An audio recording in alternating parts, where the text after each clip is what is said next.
அனைவருக்கும் வணக்கம். இன்னைக்கு நம்ம தெலுங்குல ரீசெண்டா ஒரு ஹாரர் படமா ரிலீஸ் ஆயிருக்கக்கூடிய அமராவதி ஆவணம் அப்படின்ற ஒரு சூப்பரான படத்தை பத்தி தான் இந்த வீடியோல பார்க்க போறோம். ஸோ வீடியோக்குள்ள போறதுக்கு முன்னாடி இந்த படத்தோட வல்லனை பத்தி சொல்லணும் அப்படின்னா, அமராவதி அப்படின்ற ஒரு ஊர் இருக்கு. அந்த ஊருக்குள்ள யாராவது போனாங்க அப்படின்னா அவங்க திரும்பி வர்றது ரொம்ப ரொம்ப கஷ்டம். அதுக்கான காரணமா ஊர் மக்கள் பார்த்தீங்கன்னா அமானுஷ பேய் அப்படின்ற மாதிரி சொல்லிக்கிட்டு இருக்காங்க. இதை தேடி நம்ம நாயகனோட குழு போக ஆரம்பிக்கிறாங்க. இவங்க எதுக்காக அங்க போகணும், அந்த நேரத்துல உண்மையா அப்படி என்னதான் இருக்கு அப்படின்றது இருக்கு இல்லையா, அந்த கேள்விதான் இந்த படத்தோட மீதி கதையா இருக்கும். ஸோ கண்டிப்பா இந்த படம் உங்களுக்கு பிடிக்கும் அப்படின்ற நம்பிக்கையில இந்த வீடியோக்குள்ள உங்களை கொண்டு போறேன். இந்த படத்தோட ஸ்டார்டிங் சைட்ல நள்ளிரவுல ஒரு ரோட்டை காமிக்கிறாங்க. வேகமா அங்க ஒரு கார் போய்கிட்டே இருக்கு. உள்ள 4 பேர் பயங்கரமா குடிச்சுக்கிட்டு அண்ட் மது போதையில அந்த வண்டியை ஓட்டிக்கிட்டு இருக்காங்க அப்படின்றது எல்லாத்தையும் நமக்கு இங்க காமிச்சுக்கிட்டே இருக்கும்போது, இவங்க வண்டியில போய்கிட்டே இருக்கும்போது அந்த அமராவதி அப்படின்ற கிராமத்தோட நுழைவாயில பாக்குறாங்க. அதை பார்த்ததும் வண்டி ஓட்டிக்கிட்டு இருக்க நபர் இருக்கா இல்லையா, அவர் பயந்து போறாரு. நம்ம இதுக்கு மேல இது உள்ள போய் தான் ஆகணுமா, இது ஒரு மாதிரி அமானுஷமான கிராமமாச்சாடா அப்படின்ற மாதிரி கூட இருக்கவங்க கிட்ட சொல்லிக்கிட்டே இருக்க. போதையில அவனுங்களுக்கு இது சுத்தமா ஏறல. என்னடா நீ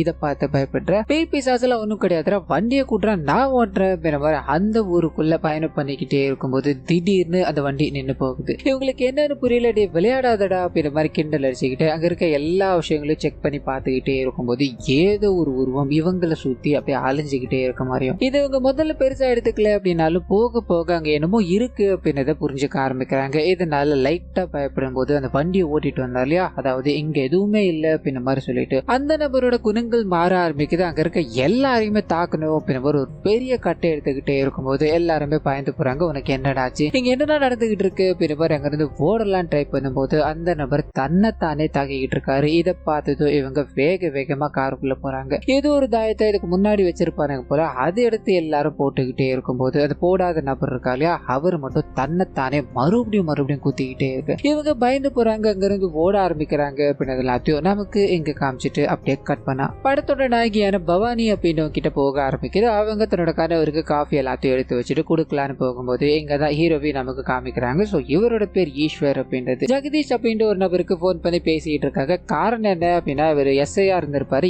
ஏதோ ஒரு பிரச்சனையால வேலை போயிடுச்சு. இதனால என்ன பண்ணலாம், ஜெகதீஷ் நம்மள எப்ப பார்க்க வரா அப்படின்ற மாதிரி தன்னோட கணவர் கிட்ட பேசிக்கிட்டே இருக்கும்போது அந்த சமயத்துலதான் கணவர் தன்னோட வேலை போயிடுச்சு இல்லையா, அந்த சில பிரச்சனைகள் எல்லாமே ஏற்பட்டிருக்கும். அது எல்லாத்தையும் ஒரு வக்கீல் மூலமா ஹேண்டில் பண்ணிட்டு இருக்காரு அப்படின்றது தெரிய ஆரம்பிக்குது. கரெக்டா அந்த வக்கீல் வந்து, ஐயா நான் வேலைகள் எல்லாத்தையுமே பார்த்துட்டேன், சின்ன சின்ன வேலைகள்லாம் இருக்கு, அதை நீங்க காசு கொடுத்தீங்கன்னா நான் முடிச்சிருவேன் அப்படின்ற மாதிரி காசுக்காக வெயிட் பண்ணிக்கிட்டு இருக்காரு, சிரிச்சுக்கிட்டு இருக்காரு அப்படின்றது எல்லாத்தையும் நமக்கு இங்க காமிச்சுக்கிட்டே இருக்கும்போது பேரலா அதே வீட்டுல இருக்க ஒரு பெண் பேய் படத்தை பார்த்து பயங்கரமா அழுந்துகிட்டே இருக்காங்க. நல்ல பவானி ஓடி போய் என்னம்மா ஆச்சு, எதுக்காக அந்த மாதிரி பண்ணிக்கிட்டு இருக்க, உன்னை யாரு தனியா பேய் படம் பார்க்க சொன்னது, ஆமா இந்த வீட்டுல இருந்து பார்கவி எங்கம்மா அப்படின்ற மாதிரி கேட்கும்போது கட் பண்ணி அந்த பார்கவி அப்படின்ற கேரக்டர் கிட்ட போக ஆரம்பிக்குது. சோ இவங்க பாத்தீங்கன்னா ஒரு யூடியூப் சேனல் வச்சிருக்காங்க. இந்த இடத்துக்கு நீங்க போகாதீங்க, அங்க பேய் இருக்கு அப்படின்ற மாதிரி நிறைய பேர் நிறைய சொல்லுவாங்க இல்லையா, அந்த இடத்துக்கு போய் அங்க இருக்க விஷயங்களை எக்ஸ்ப்ளோர் பண்ணிட்டு நீங்க எதுவுமே இல்ல அப்படின்ற மாதிரி ஒரு நாள் தங்கி காட்டிட்டு வருவாங்க அப்படின்ற மாதிரி இருக்கும். இப்பயும் அதை தான் பண்ணிக்கிட்டு இருக்காங்க. சோ வீடியோக்கள் எல்லாத்தையும் எடுத்துட்டு இங்க ஒரு பிரச்சனையும் இல்ல அண்ட் உங்களோட சேலஞ்சை நான் முடிச்சுட்டேன் அப்படின்ற மாதிரி வேக வேகமா கிளம்பிக்கிட்டே இருக்கும்போது திடீர்னு ஒரு கார் வர ஆரம்பிக்குது. இவங்க அதுல மோதி கீழே விழுறாங்க அப்படின்ற மாதிரியும். கார்ல இருந்து மகேஷ் அப்படின்ற ஒரு கேரக்டர் இறங்கி இவங்களை பார்க்க ஆரம்பிக்கிறாரு. இந்த சீன் அப்படியே கட் ஆக ஆரம்பிக்குது. இந்த சைடு இந்த ஃபேமிலிக்குள்ள போக ஆரம்பிக்குது. ஈஸ்வர் இருக்கா இல்லையா, அவர் தன்னோட வேலைகள் எல்லாத்தையும் பார்த்துக்கிட்டே இருக்கும்போது இவரோட மனைவி என்னோட தங்கச்சியான பார்கவி நேத்துல இருந்து இன்னி வரைக்கும் வீட்டுக்கு வரல, அவ எங்க போறான்னு தெரியல அப்படின்ற குழப்பத்துல இருக்கும்போது வீட்டுல பேய் படம் பார்த்தாங்க இல்லையா, அவங்க தான் இந்த ஒரு பேய் வீட்டுல தங்க போயிருக்காங்க அப்படின்ற விஷயத்த சொல்றாங்க. எத்தனை நாளைக்கு சொல்லியிருக்கேன் அவளை வெளியே போக வேணாம், நைட்டு தங்க வேணான்னு சொன்னா கேட்க மாட்டாளா அவ அப்படின்ற மாதிரி இவர் வேக வேகமா சொன்னாங்க இல்லையா, அந்த வீட்டுக்கு போய் அவங்க அங்கதான் இருக்காங்களா அப்படின்ற மாதிரி தேடிக்கிட்டே இருக்கு. அந்த சமயத்துல இருந்தா வீட்டுல கால் வர ஆரம்பிக்குது. அவங்க வீட்டுக்கு வந்துட்டாங்க அப்படின்ற வேக வேகமா போய் பார்க்கும்போது அங்க ஒரு நபரை காமிச்சாங்களா, மகேஷ் அப்படின்ற மாதிரி. அந்த நபர் வேற யாரும் கிடையாது, பார்கவியோட காதலன் அப்படின்ற மாதிரி தான் இருக்கும். சோ அந்த இடத்துக்கு போனது பார்கவி அடிபட்டு கிடந்திருக்காங்க. அங்க இருந்து நான் இங்க கொண்டு வந்துட்டேன் அப்படின்ற மாதிரி சொல்ல வீட்டுல இருக்க எல்லாருமே பார்கவி அப்படி இப்படின்னு திட்ட ஆரம்பிக்கிறாங்க. உனக்கு இது தேவையா அப்படின்ற மாதிரிலாம் பேசி அவங்கள அங்க இருந்து அனுப்பிவிடும் போது அப்படியே கற்பனா ஈஸ்வர் இருக்கா இல்லையா, அவர் தனிமையில உட்காந்து படம் பார்த்துக்கிட்டே இருக்கும்போது இவரோட மனைவி வராங்க. இவர்கிட்ட பால் கொடுத்துட்டு போறாங்க அப்படின்ற மாதிரி இருக்கும். நல்லா குடிச்சுக்கிட்டே இருக்கும்போது திடீர்னு மறுபடியும் இவரோட மனைவி வராங்க. எங்கதான் இருக்கீங்களா, நம்ம பேய் படத்தை பார்த்துக்கிட்டு இருக்கீங்களா அப்படின்ற மாதிரி பாலை கொடுங்க. இதுக்கு முன்னாடி கொடுத்தது யார் அப்படின்ற ஒரு சந்தேகம். திரும்பி பாக்குறாரு, அங்க பால் கிளாஸே கிடையாது. சரி இலூஷனா இருக்கும் போல அப்படின்ற மாதிரி மறுபடியும் வாங்கி குடிச்சுக்கிட்டே இருக்கும்போது இந்த விஷயம் ரிப்பீட்டடா நடக்க ஆரம்பிக்குது. தன்னை சுத்தி ஏதோ ஒண்ணு இருக்கு அப்படின்றத இந்த மனுஷன் உணர்ந்துட்டார். அண்ட் இவரோட மனைவி இவர் முன்னாடி பேயா வர மாதிரியும் இவரை கொலை பண்ண பல முயற்சிகள் எடுத்துக்கிட்டு இருக்காங்க அப்படின்ற மாதிரியும் கனவுகள் வந்து பயமுறுத்திக்கிட்டே இருக்க. இதுக்கு மேல ஒண்ணு பண்ண முடியாது, நம்ம அந்த கால பாலாவை போய் பார்க்கலாம் அப்படின்ற மாதிரி ஒரு சாமியார் கிட்ட போக ஆரம்பிக்கிறாரு. அந்த சாமியார் கிட்ட நடந்த விஷயங்கள் எல்லாத்தையும் சொல்ல ஒரு தாயத்தை கொடுத்து உனக்கு எந்த பிரச்சனையும் வராது, இந்த தாயத்தை உன்னை காப்பாற்றும் அப்படின்ற மாதிரி அங்கிருந்து அனுப்பி வைக்கும் போது இந்த மனுஷன் வீட்டுக்கு போக அதே சமயத்துல அந்த மகேஷ் இருக்கா இல்லையா, அவன் இவங்களை பார்க்கணும் அப்படின்ற மாதிரி வர ஆரம்பிக்கிறான். காரணம் என்ன அப்படின்னா பார்கவி போட்ட கடைசியா போட்டாங்களே ஒரு பேய் வீடியோ, அது பயங்கர ட்ரெண்டிங் ஆயிடுச்சு போல. இந்த விஷயங்கள் எல்லாத்தையும் அவர் சந்தோஷமா சொல்லிக்கிட்டே இருக்கும்போது இதோட முடிவுல 2 பேரும் அவுட்டிங் போகணும் அப்படின்ற மாதிரி முடிவு எடுத்துட்டாங்க. வண்டியில பயணம் பண்ணிட்டு போய்கிட்டே இருக்கும்போது திடீர்னு யாரோ ஒருத்தவங்க இவங்களை ஃபாலோ பண்ற மாதிரி மகேஷுக்கு தெரிஞ்சுக்கிட்டே இருக்க வண்டியை நிறுத்துறாரு. சுத்தி முத்தி பார்த்துக்கிட்டே இருக்கும்போது அந்த சமயத்துல தான் ஒரு ரேண்டமான போன் கால் வந்து வர ஆரம்பிக்குது. அதை எடுத்துன்னா உங்களோட மிகப்பெரிய ஃபேன் மேடம், உங்ககிட்ட ஒரு முக்கியமான விஷயத்த பகிர்ந்துக்கணும் மேம். நீங்க பேய் இருக்கு இல்ல அப்படின்ற மாதிரி ஆராய்ச்சி பண்ணிட்டு இருக்கீங்களா, ஒரு நாள் தங்கிலாம் இதை எக்ஸ்போஸ் பண்ணிட்டு இருக்கீங்களே, எனக்கு தெரிஞ்ச ஒரு இடம் இருக்கு, அந்த இடத்துக்கு நீங்க வர முடியுமா, அங்க கண்டிப்பா பேய் இல்ல அப்படின்றத உங்களால நிரூபிக்க முடியுமான்னு சொல்லும் போது மேபி இது பிராங்க் காலா இருக்கலாம் அப்படின்றதுக்காக இவங்க கட் பண்ணி வச்சுட்டு தன்னோட காதலனோட பேசிக்கிட்டே இருக்கும்போது மறுபடியும் அது போன் கால் வர ஆரம்பிக்குது. மேடம் நான் உங்களோட ஃபேன் அப்படின்ற மாதிரி சொல்லிக்கிட்டே இருக்கேன், நீங்க மதிப்பு கொடுக்க மாட்டீங்க, நீங்க நம்புங்க மேடம், நீங்க தனியா கூட வர வேணாம், உங்க ஃபேமிலி மெம்பர்ஸ் யாராவது கூட்டுவாங்க மேடம், அவங்க மூலமா கூட நீங்க இதை பார்க்கலாம் மேடம் அப்படின்ற மாதிரி வற்புறுத்திக்கிட்டே இருக்கும்போது கூட இருக்க காதலன்னு இவ்வளவுதான் சொல்றாங்களே, சரி ட்ரை பண்ணி பார்க்கலாமே, நம்ம தான் இப்ப ட்ரெண்டிங்ல இருக்குமேனு சொல்ல அப்படியே கற்பனை வீட்டுக்கு போறாங்க. நடந்த விஷயங்கள் எல்லாத்தையும் சொல்லி நாம அந்த இடத்துக்கு போகணும், ஆனா அந்த இடத்துல போய் இருக்கா இல்லையா அப்படின்றத தெரிஞ்சுக்கிட்டாகணும் அப்படின்ற மாதிரி சொல்லி மகேஷை கூட்டு போறேன்னு சொல்ல இவங்க ஃபேமிலி மெம்பர் கூட போனா நல்லா இருக்கும் அப்படின்ற மாதிரி முடிவு எடுக்கிறாங்க. அப்படி இப்படின்னு பேசிக்கிட்டே இருக்கும்போது அந்த சமயத்துல தான் ஒட்டுமொத்த பேரும் லைட்டா வெக்கேஷன் மாதிரி போகலாம் அப்படின்ற மாதிரி முடிவு பண்ணிட்டு அந்த இடத்துக்கு போகணும்னு தயாராகிறாங்க. ஸோ இவங்க போகக்கூடிய இடம் தான் அமராவதி அப்படின்றத நமக்கு இங்க காமிச்சிட்டு அப்படியே கற்பனா நள்ளிரவுல அந்த கிராமத்தோட நுழைவாயில ஒரு 3 திருட்டு பசங்க அந்த கிராமத்துக்குள்ள போகணும் அப்படின்ற மாதிரி ட்ரை பண்ண 2 பேரை போர்டை பார்த்துடுறானுங்க. எப்பா நாங்க இதுக்கு மேல இங்க வரலப்பா, இது பெரிய ஆபத்தாச்சு அப்படின்ற மாதிரி அங்கிருந்து ஓட ஆரம்பிக்க ஒரே ஒருத்தர் மட்டும் நீங்க பயந்துகிட்டே இருந்தீங்க அப்படின்னா ஒண்ணுமே கிடைக்காதுடா, நீங்க போனா என்ன நான் இருக்கண்டா அப்படின்ற மாதிரி அந்த ஊருக்குள்ள பொறுமையா நடந்து போய்கிட்டே இருக்கும்போது முதல்ல காமிச்சாங்க இல்லையா, அதே மாதிரி இங்க ஒரு உருவம் இவரை சுத்தி சுத்தி வந்துகிட்டே இருக்க மாதிரியும் இந்த மனுஷன் முதல்ல இது பெருசா எடுத்துக்கல, கூட இருக்கவங்க மேபி கலாய்க்கலாம் அப்படின்ற மாதிரி கடந்து போய்கிட்டே இருக்கும்போது அந்த உருவத்தால இவர் ஆட்கொள்ளப்பட்டாரு. அந்த இடத்துல அந்த உருவத்தால சாகடிக்கப்பட்டாரு அப்படின்ற விஷயங்கள் எல்லாத்தையும் இங்க காமிச்சிட்டு கற்பனை அந்த ஃபேமிலி கிட்ட போக ஆரம்பிக்குது. வெக்கேஷனுக்கு போற மாதிரி அந்த பேய் வீட்டுக்கு கிளம்பிக்கிட்டு இருக்காங்க. அந்த சமயம் பார்த்து வக்கீல் அந்த சைடு வர ஆரம்பிக்கிறாரு. நாங்க இந்த மாதிரி ஒரு வில்லேஜுக்கு போறோம்னு சொல்ல, சார் வில்லேஜ்லாம் எனக்கு ரொம்ப பிடிக்கும் சார், நான் வேணா உங்க கூட வரவா சார்னு சொல்ல அவரும் ஏத்துக்கிட்டு அங்க இருந்து கிளம்ப ஆரம்பிக்கிறாங்க. அப்படி போய்கிட்டே இருக்கும்போது மகேஷ் இருக்கா இல்லையா, அவர் கண்ணு முன்னாடி ஒரு வயசானவங்க ஏதோ ஒரு விஷயத்த சொல்லிக்கிட்டு இருக்காங்க, பயமுறுத்துற தோணில நின்றுகிட்டு இருக்காங்க அப்படின்ற மாதிரி இருக்கும். பயந்து போறாரு, பெருசா எடுத்துக்காம அங்க இருந்து வண்டியில டிராவல் பண்ணி போய்கிட்டே இருக்கும்போது அந்த வயசானவங்க திடீர்னு இவரோட கண்ணாடியை தட்டுற மாதிரி ஃபீல் ஆக ஆரம்பிக்குது. பட்டுன்னு பிரேக் அடிச்சு பார்க்கும்போது அங்க யாருமே இல்லை. ஆனா இங்க நடந்துகிட்டு இருக்க விஷயங்களை இவரால் எக்ஸ்பிளைன் பண்ண முடியல, ஏதோ ஒண்ணு மறைச்சுக்கிட்டு இருக்காரு அப்படின்ற தோரணையில இவரை காட்டிக்கிட்டே இருக்கும்போது கூட இருக்கவங்க எல்லாருமே எதுக்காகடா அந்த மாதிரி பண்ண, எதுக்காகடா சடன் பிரேக் அடிச்சு ஆக்சிடென்ட் பண்ண மாதிரி நிறுத்தன அப்படின்ற மாதிரி இறங்கி பேசிக்கிட்டே இருக்கும்போது அந்த சமயத்துலதான் ஜமீன் கெட்டப்ல ஒருத்தர் வந்து, அம்மா நீங்க எல்லாரும் எங்க போயிட்டு இருக்கீங்க, நான் எங்க போயிட்டு இருக்கேன் தெரியுமா, அமராவதி ஊருக்கு நடந்தே போய்கிட்டு இருக்கேன், நடந்து போறது இவ்வளவு ஜாலியா இருக்கும் தெரியுமா அப்படின்ற மாதிரி இவர்கிட்ட நிறைய விஷயங்களை அதாவது சம்பந்தமே இல்லாத விஷயங்களை பேசிக்கிட்டே இருக்க அந்த சமயத்துலதான் இவரோட முதுக பார்க்க ஆரம்பிக்கிறாங்க. பின்னாடி ஃபுல்லா துணி கிழிஞ்சு போயிருக்கு. சோ இந்த நபர் ஒரு மனநலம் பாதிக்கப்பட்ட நபர் போல இவர்கிட்ட பேசி டைம் வேஸ்ட் பண்ணிட்டோமே அப்படின்ற மாதிரி மறுபடியும் அங்க இருந்து வண்டி எடுத்துக்கிட்டு கிளம்ப ஆரம்பிக்கிறாங்க. அப்படி போய்கிட்டே இருக்கும்போது ஒரு 2-3 தடவை வயசான பாட்டி குறுக்குல வந்த மாதிரி காமிச்சாங்க இல்லையா, அந்த பாட்டி இறந்து போயிட்டாங்க அப்படின்ற மாதிரி போஸ்டர் ஒட்டப்பட்டிருக்கு. இதை பார்த்ததும் மகேஷ்க்கு இன்னும் கொஞ்சம் பயம் அதிகரிக்க ஆரம்பிக்குது. அப்படியே கட் பண்ண இந்த சைடு ஹீரோயின் இருக்காங்க இல்லையா, அவங்க போய்கிட்டே இருக்கும்போது கூட இந்த சோளக்காட்டு பொம்மைலாம் இருக்கு இல்லையா, அதுக்கு கண் இருக்க மாதிரியும் இவங்களை பார்த்து முறைச்சுக்கிட்டே இருக்க மாதிரியான விஷயங்கள் இவங்களுக்கு ஃபீல் ஆகிக்கிட்டே இருக்க கணவர்கிட்ட சொல்றாங்க, இதெல்லாம் ஒரு பிரம்மையா இருக்கும், அதெல்லாம் ஒன்றும் கிடையாது அப்படின்ற மாதிரி அந்த ஊருக்குள்ள ஃபர்தரா போய்கிட்டே இருக்கும்போது இவங்களுக்கு போன் பண்ணி வர வச்ச நபர் பார்த்தீங்கன்னா ஒரு பெரிய ஜமீன் போல, அந்த ஜமீனோட வீட்டு முன்னாடி போய் கரெக்டா நின்றுடுறாங்க. பரவாயில்லையே ஊருக்குள்ள வரும்போது அப்படி இப்படின்னு இருந்தாலும் இங்க இவ்வளவு பெரிய வீடு இருக்கு அப்படின்ற மாதிரி பேசிக்கிட்டு இவங்களை வர சொன்னாலியா,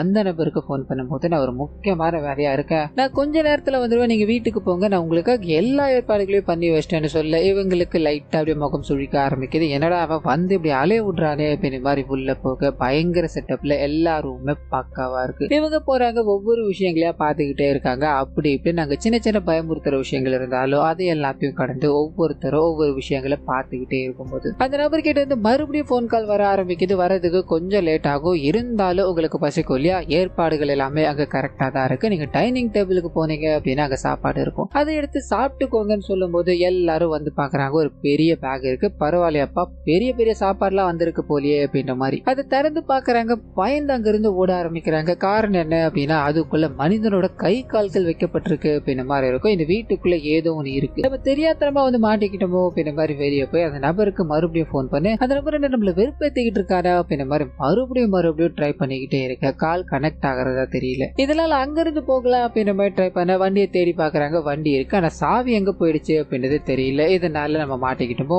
இந்த வண்டி எப்படி சரி பண்ணி இங்கிருந்து கொண்டு போறது அப்படின்ற யோசனையில இருக்கும்போது பட்டுன்னு அந்த மனநல பாதிக்கப்பட்ட நபர் இருக்கா இல்லையா, அவர் அங்க வர ஆரம்பிக்கிறாரு. இவங்க கிட்ட வழக்கம் போல சம்பந்தமே இல்லாத விஷயங்களை பேசிக்கிட்டே இருக்கும்போது அப்பதான் இவங்களுக்கு ஒரு விஷயம் தெரிய ஆரம்பிக்குது. இவங்க இது நேரம் வரைக்கும் ஒரு நபர் கிட்ட போன் பண்ணி பேசிட்டு இருந்தாங்க இல்லையா, அந்த நபரோட போன் இவர் கிட்ட தான் இருக்கு அப்படின்றது. ஒருவேளை இவர் அந்த நபரோ அப்படின்ற மாதிரி இவங்க திங்க் பண்ணலாம். ஆனா இந்த மனுஷன் வேற மாதிரி மனநல பாதிக்கப்பட்டு இருக்காரு. இதனால இந்த ஏரியாவே பிரச்சனை தான் போல அப்படின்ற மாதிரி அங்க இருந்து வேகமா உதவி கேட்டு போய்கிட்டே இருக்கும்போது ஒரு 4-5 பேர் இதை கவனிக்கிறாங்க. என்னப்பா ஊருக்கு புதுசா இருக்கீங்க, அம்மா உங்களுக்கு என்னையா வேணும், இந்த நேரத்துல என்னையா பண்ணிட்டு இருக்கீங்க அப்படின்ற மாதிரி கேட்க இவங்க நடந்த விஷயங்கள் எல்லாத்தையும் லைட்டா மறைச்சிட்டு இந்த மாதிரி ஊருக்கு வந்தோம், பெண்கள் எல்லாமே வண்டியில இருக்காங்க, வண்டி ரிப்பேர் ஆயிடுச்சு, இங்க யாராவது மெக்கானிக் இருக்காங்களான்னு கேட்கும்போது இவங்க யோசிக்கிறாங்க. இல்லப்பா நாளைக்கு தான் ஒரு மெக்கானிக் வருவாரு, நீங்க எங்கப்பா தங்க போறீங்க, காருக்குள்ள எத்தனை பேர் தங்க முடியுமா அப்படின்ற மாதிரி கேட்க இவங்க யோசிக்கிறாங்க. சரி ஒன்னும் கொல்லப்படாதீங்க, மெக்கானிக் வர லேட் ஆகும் இல்லையா, பக்கத்துல தான் எங்களோட ராஜேஸ்வரி அம்மாவோட இல்லம் இருக்கு, அந்த இடத்துக்கு நீங்க வந்து இன்னைக்கு நைட்டு தங்கிட்டு போங்கப்பா அப்படின்ற மாதிரி புள்ள கூட்டு போய் உட்கார வைக்கும் போது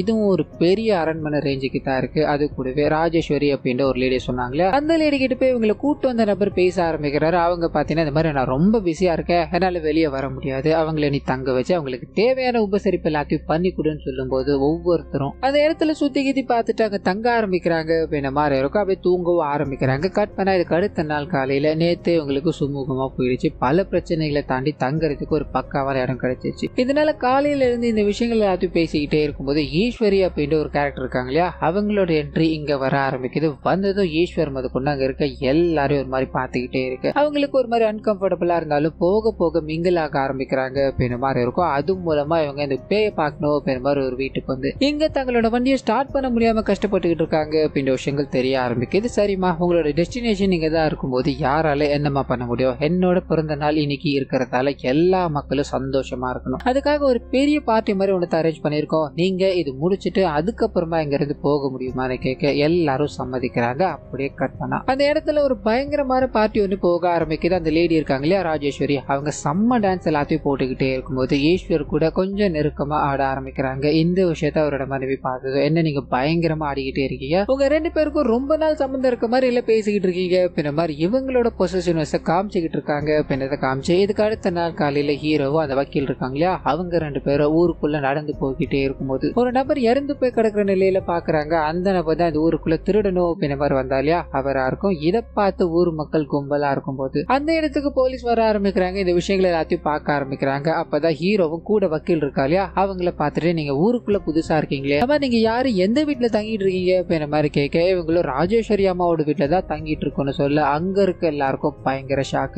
அப்பதான் இங்க ஒரு ட்விஸ்ட் நமக்கு ரிவீல் ஆக ஆரம்பிக்குது. அது என்ன அப்படின்னா அந்த ஊர்ல ராஜேஸ்வரி அம்மா இருந்திருக்காங்க, ஆனா பல வருஷத்துக்கு முன்னாடி இறந்து போயிட்டாங்க அப்படின்ற மாதிரி இருக்கும். இதுக்கு உதாரணமா அவங்களுக்காக நிறுவப்பட்ட சிலைகள் எல்லாத்தையும் காமிச்சிட்டு இந்த ஊருக்குள்ள வரவங்க எல்லாருமே, அதாவது ஒரு சிலர் அந்த அரண்மனையில அம்மா இருக்காங்க, அந்த அம்மா ஆவியா இருக்காங்க அப்படின்ற மாதிரி சொல்லிக்கிட்டே இருப்பாங்க. அந்த அரண்மனைக்குள்ள போன யாருமே, அதாவது கெட்ட எண்ணங்களோட போன யாருமே இன்னும் வரைக்கும் வெளியே வரதே கிடையாதுப்பா. அந்த அரண்மனைக்குள்ள எத்தனை பேர் போனீங்க, அவங்க எல்லாருக்குமே ஆபத்து இருக்கப்பா அப்படின்ற மாதிரி இவங்க பேசிக்கிட்டே இருக்கும்போது இவங்களுக்கு இப்பதான் ரியலைஸ் ஆக ஆரம்பிக்குது. வேகமா ஓட ஆரம்பிக்கிறாங்க. அங்க ஓடி போய் பார்க்கும்போது அந்த அரண்மனை ஒரு பேய் வீடு மாதிரி தெரிய ஆரம்பிக்குது. பயந்து போய் உள்ள இருக்கவங்களை காப்பாத்தணும் அப்படின்ற மாதிரி ட்ரை பண்ணிக்கிட்டே இருக்க சுத்தி இருக்கிற இடங்கள் எல்லாமே அப்படி விரிசல் விட்டு விழ ஆரம்பிக்குது. அண்ட் பட்டுன்னு ஒரு பல்ல மாதிரி இருக்க அந்த இடத்துக்குள்ள விழுந்து தத்தளிச்சுக்கிட்டு இருக்காங்க அப்படின்றது எல்லாத்தையும் நமக்கு இங்க காமிச்சுக்கிட்டே இருக்கும்போது வா ஈஸ்வர் நீ வருவேன்னு எனக்கு தெரியும், இதுக்காக தான் நான் காத்துக்கிட்டு இருந்தேன் அப்படின்ற மாதிரி அந்த ராஜேஸ்வரி இருக்காங்க இல்லையா அவங்களோட மொத்த டோனையும் மாத்த ஆரம்பிக்கிறாங்க. இவங்க தான் அந்த ஆன்மா அப்படின்றது இப்போ கன்ஃபார்ம் ஆகுது. கட் பண்ணா அந்த குகைக்குள்ள இருக்க 2 பேர்கிட்டயே போக ஆரம்பிக்குது. வெளியே போகணும் அப்படின்ற மாதிரி ட்ரை பண்ணிக்கிட்டே இருக்க ஒன்னும் பண்ண முடியல. சரி உள்ள இருக்கிறவங்க கிட்ட கால் பண்ணி இந்த விஷயங்கள் எல்லாத்தையும் சொல்லலாமே அப்படின்ற மாதிரி எல்லாருக்கும் மாத்தி கால் பண்ணிக்கிட்டே இருக்கும்போது அந்த மொத்த காலையுமே எடுக்கிறது உள்ள இருக்க அந்த ராஜேஸ்வரி தான் அப்படின்ற மாதிரி இருக்கும். நீ யாருக்கு கால் பண்ண அப்படின்னாலும் அதை எடுக்க போறது நான் தான், இதனால இந்த விஷயங்களை நீ ட்ரை பண்ணாத அப்படின்ற மாதிரி சொல்லும் போது இந்த மனுஷனுக்கு அடுத்து என்ன பண்ணலாம் அப்படின்ற மாதிரி தோணிக்கிட்டே இருக்கு. அந்த சமயம் பார்த்து அந்த இடத்துக்குள்ள ஒரு மாதிரி புகை மூட்டை மாதிரி தெரிய ஆரம்பிக்குது. பயந்து போய் பயங்கரமா இரும்பிக்கிட்டே இருக்கும்போது இந்த இடத்துல இருந்து வெளியே தப்பிச்சாகணும் அப்படின்ற மாதிரி மேல நோக்கி யாராவது இருக்கீங்களா காப்பாற்ற முடியுமா அப்படின்ற மாதிரி கத்திக்கிட்டே இருக்கும்போது அந்த மனநலம் பாதிக்கப்பட்ட நபர் இருக்கா இல்லையா, அவர் அந்த இடத்துக்கு வர ஆரம்பிக்கிறாரு. என்ன பண்ணிட்டு இருக்கீங்க நீங்க அப்படின்ற மாதிரி இவங்களை பார்த்து கிண்டல் அடிச்சுக்கிட்டே இருக்கு. இவங்களுக்கு தேவையான உதவி இதுதான். இதனால அவர்கிட்ட பேசி கஷ்டப்பட்டு வெளியே வந்துடுறாங்க அப்படின்ற மாதிரி இருக்கும். வேகமா அந்த அரண்மனைக்குள்ள போகலான்னு ட்ரை பண்ண அரண்மனை வேற பக்கமா இருக்கு, இவங்க வேற பக்கமா ஏறிட்டாங்க. இதனால பெரிய குச்சிகளை எல்லாத்தையும் வச்சு பொறுமையா நடந்து போய் உள்ள போகும்போது அங்க எல்லாருமே இறந்து போன நிலையில இருக்காங்க அப்படின்றது இவங்களுக்கு தெரிய ஆரம்பிக்குது.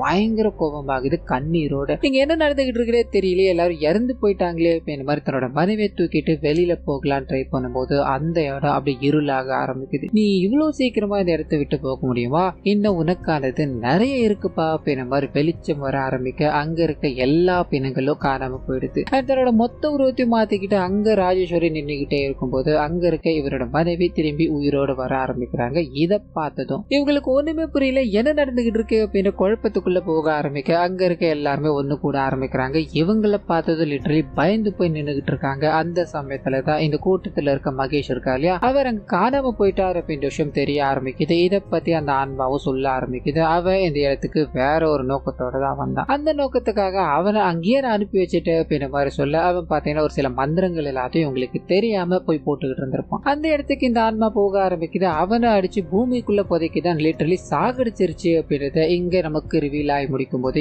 எல்லாரும் பயந்து போறாங்க. அண்ட் ஹீரோவை பார்த்து அந்த ஆன்மாவும் பேச ஆரம்பிக்குது. இவ்வளவு விஷயங்களை பண்ணிட்டு நீ மௌனமா இருக்கிறதுல என்ன அர்த்தம் இருக்கு, இங்க நடந்த எல்லா விஷயத்துக்கும் நீ தானே தம்பி காரணம் அப்படின்ற மாதிரி அவங்க இவரை போட்டு துன்புறுத்த ஆரம்பிக்கிறாங்க. இவரோட மனைவியோட உடம்புக்குள்ள அண்ட் இவர் கூட இருக்காங்க இல்லையா, அவங்களோட எல்லாரோட உடம்புக்குள்ளயும் போய் இவரை சித்திரவதைப்படுத்திக்கிட்டு இருக்காங்க அப்படின்ற விஷயங்கள் எல்லாத்தையும் இங்க காமிச்சுக்கிட்டே இருக்கும்போது இது எல்லாமே, அதாவது அந்த ஆன்மா எல்லாரோட உடம்புக்குள்ள போய் டார்கெட் பண்றது அப்படின்னு இருக்கு இல்லையா, அது ஹீரோவை மட்டுமே தான் பண்ணிட்டு இருக்கு. இதுக்கான காரணம் என்ன அப்படின்றத அங்க இருக்க எல்லாருமே புரிஞ்சுக்க ஆரம்பிக்கிறாங்க. ஒரு சின்ன பிளாஷ்பேக் உள்ள போக ஆரம்பிக்குது. இந்த ராஜேஸ்வரி இருக்காங்க இல்லையா, அவங்க தான் இந்த ஊரோட ஜமீன் வாரிசு அப்படின்ற மாதிரி இருக்கும். அவங்க கிட்ட இல்லாத சொத்தே கிடையாது, பெரிய பெரிய பட்ட படிப்புலாம் படிச்சிருக்காங்க அப்படின்ற மாதிரி இருக்கும். ஊர் மக்களுக்கு எல்லா உதவிகளையும் பண்ணிருப்பாங்க. அது இதுக்கு முன்னாடி இந்த படத்துல நிறைய வித்தியாசமான கேரக்டர்ஸ் எல்லாம் வந்தது இல்லையா, அவங்க எல்லாருமே இங்க இருக்காங்க அப்படின்றத காமிக்கிறாங்க. உதாரணத்துக்கு அந்த வயசான பாட்டி வந்திருக்காங்க இல்லையா, அவங்க இந்த பிளாஷ்பேக்ல இருக்காங்க. ஒரு மனநல பாதிக்கப்பட்ட நபர் இருக்கா இல்லையா, அவரும் இங்க இருக்காரு, அதாவது டாக்டரா இருக்காரு அப்படின்றது எல்லாத்தையும் நமக்கு இந்த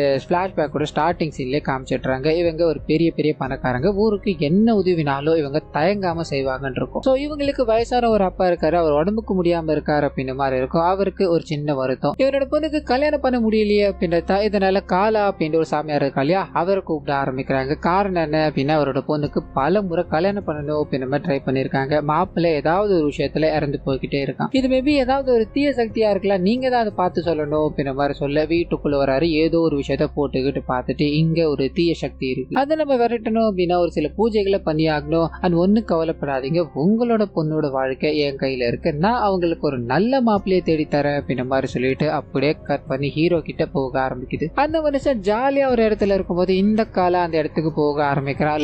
லட்சமா என் கோடியா சம்பாதிக்க என்கிட்ட ஒரு ஐடியா இருக்கு, அதை நீ என் கூட இருந்து பண்ண முடியுமா அப்படின்ற மாதிரி சொல்லிட்டு ராஜேஷ் அப்படின்ற ஒரு இல்லையா, அவரும் இவங்களோட கேங்ல தான் இருந்தார் அப்படின்றத காமிக்கிறாங்க. சோ 3 பேரும் ஒரு பிளான் போட ஆரம்பிக்கிறாங்க. அது என்ன அப்படின்னா அந்த வீட்டுல ஒரு இரேனியம் அப்படின்ற ஒரு தாது பொருள் இருக்கு, அதை மட்டும் நம்ம எடுத்துட்டோம் அப்படின்னா நம்மளோட வாழ்க்கையை செட்டில்ட் ஆயிடும். ஆனா அந்த ஃபேமிலி இருக்க வரைக்கும் இது நம்மளால எதுவுமே பண்ண முடியாது, நீ ஒண்ணு பண்ணு அப்படின்ற மாதிரி இந்த ஹீரோ இருக்கா இல்லையா, அவரை அந்த ராஜேஸ்வரிக்கு கல்யாணம் பண்ணி வைக்கிறாங்க அப்படின்ற மாதிரி இருக்கும். உங்களோட குணத்தை பார்த்து எனக்கு உங்களை ரொம்ப பிடிச்சி போயிடுச்சு, அதனாலதான் உங்களை கல்யாணம் பண்ணிக்கிட்டேன் அப்படின்ற மாதிரி ஆசா வார்த்தைகள் பேசி அவங்களோட வாழ்ந்துகிட்டே இருக்கும்போது அந்த சமயத்துல அவர் போட்ட பிளானுக்குள்ள போக ஆரம்பிக்கிறார். ராஜேஸ்வரியோட அப்பா உடம்புக்கு முடியாம கஷ்டப்பட்டுக்கிட்டே இருக்கும்போது அந்த சமயத்துலதான் நீங்க இங்க இருந்தீங்க அப்படின்னா உங்களுக்கு மருந்துகள் கிடைக்கிறது கஷ்டமா இருக்கு இல்லையா, இந்த வீட்டை வித்துட்டு நம்ம வேற எங்கன்னா போவோம், என் டவுனுக்கு போயிருக்கலாம், அங்க உங்களுக்கான மருத்துவம் நிறைய கிடைக்குமே அப்படின்ற மாதிரி சொல்லிக்கிட்டே இருக்கும்போது இந்த மனுஷன் என்னோட தாத்தா என்னோட அப்பா எல்லாரும் இங்கதான் இருந்தாங்க, நானும் இங்கதான் இருப்பேன், என்னோட சந்ததியினர்களும் இங்கதான் இருப்பாங்க, நாங்க இங்க இருந்து போக மாட்டோம் அப்படின்ற மாதிரி அவர்கிட்ட பேசிக்கிட்டே இருக்கும்போது இவங்க 3 பேரும் சேர்ந்து இதுக்கு மேல நம்ம ஒன்னும் பண்ண முடியாதுடா, நம்ம டைரக்டா ஆக்ஷன்ல இறங்கிடுவோம் அப்படின்ற மாதிரி முடிவு பண்ணி முதல்ல அந்த தாத்தாவை மருந்து கொடுத்து சாகடிக்கிறாங்க. அதுக்கப்புறமா வீட்டுல இருக்க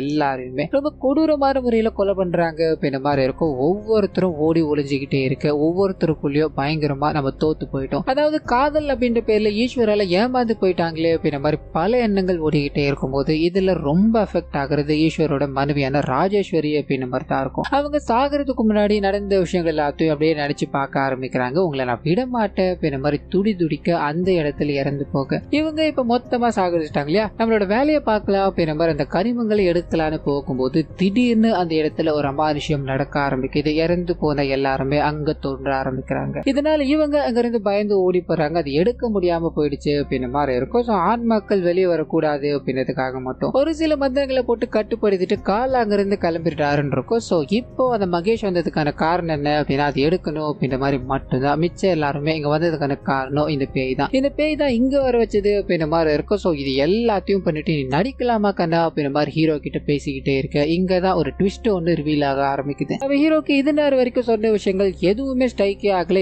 கொஞ்சம் கூட ஞாபகத்திலே இல்ல. காரணம் என்ன அப்படின்னா இதுக்கு பின்னாடி இவர் கிடையாது. ஸ்டார்டிங் சைட்ல இவரோட வேலை போனதுக்கு காரணம் இவரோட ஜெகதீஷ் அப்படின்ற ஒரு கேரக்டர் தான் அப்படின்ற மாதிரி சொல்லியிருந்தாங்க இல்லையா. அந்த கேரக்டர் வேற யாரும் கிடையாது, இவரோட ட்வின் பிரதர் தான். ரெண்டு பேரும் ஐடென்டிக்கலா ஒரே மாதிரி தான் இருப்பாங்க. இதனாலதான் இவரோட வேலை போயிடுச்சு, அதாவது அவர் பண்ண தப்புகளால இவரோட வேலை போயிடுச்சு அப்படின்னு மாதிரி இருக்கும். எங்க சொல்ற விஷயங்கள் எல்லாத்தையும் வச்சு பார்த்தோம் அப்படின்னா இதுக்கு பின்னாடி அவன் தான் இருக்கணும், அவன் தான் இதை பண்ணிருக்கணும் அப்படின்ற மாதிரி சொல்ல பேய்க்கு இது ஷாக்கா இருக்கு. நீ சொல்றது உண்மை அப்படின்னா உன்னையும் இந்த ஃபேமிலி உயிரோட விடணும் அப்படின்னா அவன் இந்த இடத்துக்கு வந்தாகணும் அப்படின்ற மாதிரி சொல்ல கரெக்டா அவனும் அந்த சாமியாரும் என்டர் ஆகுறாங்க. சாகிறதுக்கு முன்னாடி அந்த மகேஷ் இருக்கா இல்லையா, எல்லா விஷயத்தையுமே போன் பண்ணி சொல்லிட்டா அப்படின்ற மாதிரி இருக்கும். ஸோ அதனாலதான் இவங்க இங்க வந்திருக்காங்க. இப்போ அந்த பேயை நம்ம கட்டுப்படுத்திட்டோம் அப்படின்னா இங்க இருக்கிற கனிமங்களை எடுத்துட்டு போகலாம். இதுக்கு மேல இது விட்டு வைக்க கூடாது, ரொம்ப நாள் பகையாவே இருக்கே அப்படின்ற மாதிரி அங்க இருக்க எல்லாரையும் அடிச்சு போட்டுட்டு ஆன்மாவை கட்டுப்படுத்திட்டு அங்க இருக்கிற விஷயங்களை எடுக்கணும் அப்படின்ற மாதிரி ட்ரை பண்ணிக்கிட்டே இருக்க ஹீரோக்கும் அவரோட மனைவிக்கும் இந்த ஆன்மாக்கள் நல்லதுதான் பண்ணிக்கிட்டு இருக்கு, இவனுங்க தான் தீய சக்தி அப்படின்றத புரிஞ்சுக்கிட்டு ஆன்மாக்களை அடைச்சு வச்சிருப்பாங்க.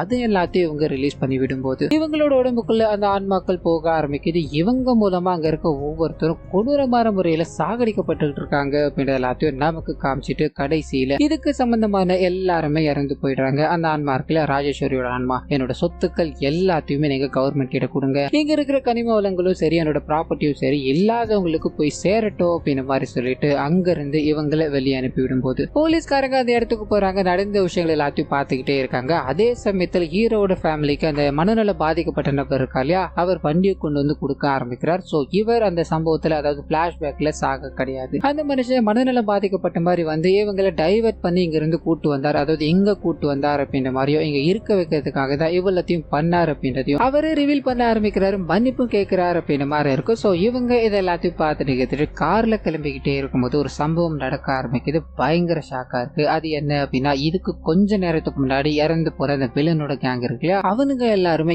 இறந்து போய் ஆன்மாவா இவங்க கண்ணு முன்னாடி வந்துகிட்டு இருக்காங்க. அண்ட் இவங்களோட காரை வழிமறிச்சு நின்றுகிட்டு இருக்காங்க அப்படின்றத காமிச்சு இவங்களுக்குள்ள ஒரு பயத்தை உண்டு பண்றாங்க. இந்த பயத்தோடைய இதுக்கான செகண்ட் பார்ட்டுக்கான லீடு இதுதான் அப்படின்ற மாதிரி இந்த படத்தை இதோட முடிக்கிறாங்க. சோ கண்டிப்பா இந்த படமே என்னோட வாய்ஸ் உங்களுக்கு பிடிச்சிருக்கும் அப்படின்ற மாதிரி நம்புறேன். இந்த வீடியோல ஏதாவது நிறைய குறைகள் இருந்தது அப்படின்னா அதை மறந்துடாம கமெண்ட்ஸ்ல தெரிவிச்சிருங்க.